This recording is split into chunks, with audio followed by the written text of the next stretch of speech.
বাংলাদেশ কি সত্যিই ভারতের ওপর হামলা চালালো? বঙ্গোপসাগরে মাঝরাতে লাইট বন্ধ করে আসা একটা জাহাজ ভারতীয় ফিশিং ট্রলারকে ধাক্কা মেরে ডুবিয়ে দিল। এটা কি নিছক দুর্ঘটনা নাকি পরিকল্পিত অপারেশন? ঘটনাটা কি ভারতীয় জলসীমায় ঘটেছে না আন্তর্জাতিক জলে? যে জাহাজ ধাক্কা মারল সেটা কি বাংলাদেশ নেভি বা কোস্ট গার্ডের ছিল? আর যদি তাই হয় তাহলে সাহায্য না করে তারা পালালো কেন? ৫ জন ভারতীয় জেলে এখনও নিখোঁজ। এটা কি শুধু অ্যাক্সিডেন্ট নাকি মানবিকতার চরম ব্যর্থতা? বাংলাদেশ বলছে সব ফেক নিউজ, কিন্তু তাহলে প্রশ্ন একটাই, সত্যিটা লুকোচ্ছে কে? নমস্কার, আসসালামু আলাইকুম, শুভ সন্ধ্যা।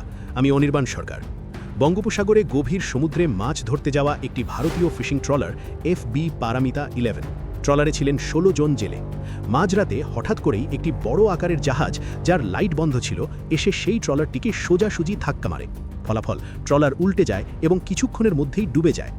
এই ঘটনায় বন্ধুরা যদি আমরা দেখি, ওই ট্রলারে মোট ১৬ জন ক্রু মেম্বার ছিলেন। তাদের মধ্যে ১১ জনকে উদ্ধার করা সম্ভব হয়েছে, কিন্তু এখনও ৫ জন নিখোঁজ রয়েছেন। এই ঘটনাটি এতটা গুরুতর হয়ে উঠছে কারণ ভারতীয় ফিশারম্যান ইউনিয়ন এবং সংশ্লিষ্ট অফিসাররা স্পষ্টভাবে অভিযোগ করছেন যে জাহাজটি ধাক্কা মেরেছে সেটি নাকি বাংলাদেশ নেভি বা কোস্ট গার্ডের জাহাজ। অভিযোগ আরও গুরুতর এই কারণে যে প্রথমত তারা ভারতীয় জলসীমার মধ্যে ঢুকে এই ঘটনা ঘটিয়েছে, এবং দ্বিতীয়ত মানবিকতার ন্যূনতম দায়িত্বটুকুও পালন না করে, অর্থাৎ সাহায্য না করে সরাসরি ঘটনাস্থল থেকে পালিয়ে গেছে। অন্যদিকে বাংলাদেশ থেকেও একটি বিবৃতি এসেছে, যেখানে তারা সম্পূর্ণ ঘটনাটিকেই ফেক নিউজ বলে দাবি করছে। তাদের বক্তব্য অনুযায়ী বাংলাদেশ নেভি বা কোস্ট গার্ড এমন কোনো কাজ করেনি। তাহলে প্রশ্ন উঠছে, আসলেই কি ঘটেছে? বিষয়টি জানা অত্যন্ত জরুরি, কারণ এই ঘটনা নিয়ে ব্যাপক আলোচনা ও জল্পনা ছড়িয়ে পড়েছে। আপনি যদি শিলং টাইমসের রিপোর্ট দেখেন, সেখানেও বলা হচ্ছে যে এই দুর্ঘটনাটি ভারতীয় জলসীমার মধ্যেই ঘটেছে। রিপোর্ট অনুযায়ী একটি বাংলাদেশি নেভি বা কোস্ট গার্ডের জাহাজ ভারতীয় টেরিটরিতে প্রবেশ করে ভারতীয় ফিশিং ট্রলারটিকে ধাক্কা মারে, যার ফলে FB পারামিতা 11 নামে ট্রলারটি ডুবে যায়। যদি সত্যিই প্রমাণিত হয় যে এই ঘটনা বাংলাদেশি নেভির জাহাজের কারণে হয়েছে, তাহলে বিষয়টি অত্যন্ত গুরুতর, কারণ একদিকে ভারতীয় জলসীমা লঙ্ঘন করা হয়েছে, অন্যদিকে ভারতীয় ফিশারম্যানদের প্রাণ বিপন্ন হয়েছে। এখনও পর্যন্ত ৫ জন ফিশারম্যান ২৪ ঘন্টারও বেশি সময় ধরে নিখোঁজ রয়েছেন। ভারতীয় কোস্ট গার্ড ব্যাপক সার্চ অপারেশন চালাচ্ছে, কিন্তু এখনও তাদের কোনো খোঁজ পাওয়া যায়নি। ফিশারম্যান সংগঠনগুলির দাবি অনুযায়ী ক্ষতিগ্রস্ত ট্রলারটিকে কিরো দ্বীপ এলাকা থেকে টেনে আনা হচ্ছে। তাদের স্পষ্ট বক্তব্য, এই ঘটনা সম্পূর্ণভাবে ভারতীয় জলসীমার মধ্যেই ঘটেছে। এখনও কিছু বিষয় পরিষ্কার হওয়া বাকি। প্রথমত, ঘটনাটি ঠিক কোথায় ঘটেছে, ভারতীয় জলসীমা না আন্তর্জাতিক জলে? দ্বিতীয়ত, যে বড় জাহাজটি ধাক্কা মেরেছে সেটি সত্যিই কি বাংলাদেশ নেভি বা কোস্ট গার্ডের ছিল নাকি অন্য কোনো বড় বাণিজ্যিক জাহাজ?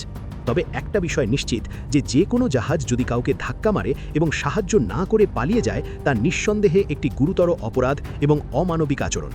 ফিশারম্যান ইউনিয়ন এবং উদ্ধারপ্রাপ্ত জেলেদের বক্তব্য অনুযায়ী ওই জাহাজটি লাইট বন্ধ রেখে ভারতীয় জলসীমার মধ্যে অপারেশন চালাচ্ছিল এবং ধাক্কা মেরে পালিয়ে যায়। যদি এটা সত্য হয়, তাহলে প্রশ্ন উঠছেই, তারা কেন সাহায্য করল না? সম্ভবত কারণ তারা বেআইনিভাবে ভারতীয় জলসীমায় প্রবেশ করেছিল। এদিকে ISPR-এর এক বিবৃতিতে জানানো হয়েছে, তাদের কোনো জাহাজ এই ঘটনার সঙ্গে যুক্ত নয়, এবং যে সময় এই ঘটনা ঘটে তখন তাদের জাহাজ ঘটনাস্থল থেকে ১২ নটিক্যাল মাইল দূরে ছিল। কিন্তু প্রশ্ন হচ্ছে, ১২ নটিক্যাল মাইল তো খুব বেশি দূর নয়। একটি বড় জাহাজের পক্ষে এই দূরত্ব অতিক্রম করা খুবই স্বাভাবিক। ISPR আরও দাবি করেছে, ভারতীয় কোস্ট গার্ড প্রথমে শুধু একটি ট্রলার ডুবে যাওয়ার কথা জানিয়েছিল, কোনো সংঘর্ষের কথা উল্লেখ করেনি।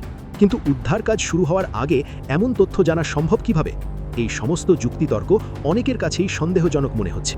সবচেয়ে গুরুত্বপূর্ণ বিষয় হল, ভারতীয় কোস্ট গার্ডের পক্ষ থেকে এখনও পর্যন্ত কোনো আনুষ্ঠানিক বিবৃতি আসেনি। সেই বিবৃতি এলে তবেই স্পষ্ট হবে ঘটনাস্থল কোথায় ছিল, দুর্ঘটনার আসল কারণ কি, এবং কোনো বাংলাদেশি জাহাজ এতে জড়িত ছিল কিনা। এই মুহূর্তে আমাদের একটাই আশা, যেন নিখোঁজ ৫ জন ফিশারম্যানকে জীবিত উদ্ধার করা যায় এবং তাদের পরিবারের পাশে যথাযথ সহায়তা পৌঁছে দেওয়া হয়। আমার যতদূর ধারণা, এটা একটা অ্যাক্সিডেন্ট, এতে কোনো দেশকে সরাসরি টার্গেট করা ঠিক নয়। এই নিয়ে কোনো আপডেট আসলে আমি তুলে ধরব। আপনার কি মতামত কমেন্টে জানাতে ভুলবেন না। ধন্যবাদ।